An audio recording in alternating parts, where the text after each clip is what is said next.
Hello guys, welcome back to Enable Website Design. In this video, I will show you to detect AI content in your written text. For example, let me go here and here you can see I have some text here that I have generated using this AI tool, writer.me. Now simply you can go here and type Quilbot AI.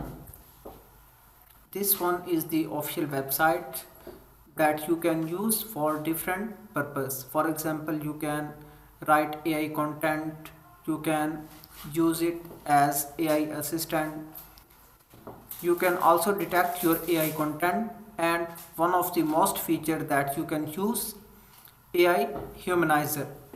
So you can easily convert AI content into humanize. Let me go here and select this one, AI detector,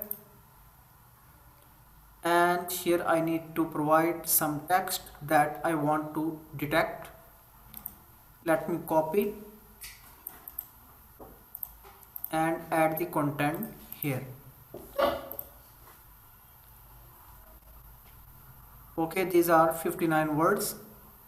It says we need to have at least 80 words. Let me copy some more text from here and then let me replace it here. Then here you can see this button, detect AI. You can also detect your AI content in different other languages like French, Spanish, German, and here you can see all available languages. Simply click here, detect AI, and now here you can see within few seconds we got result. So this one is 100% AI generated content.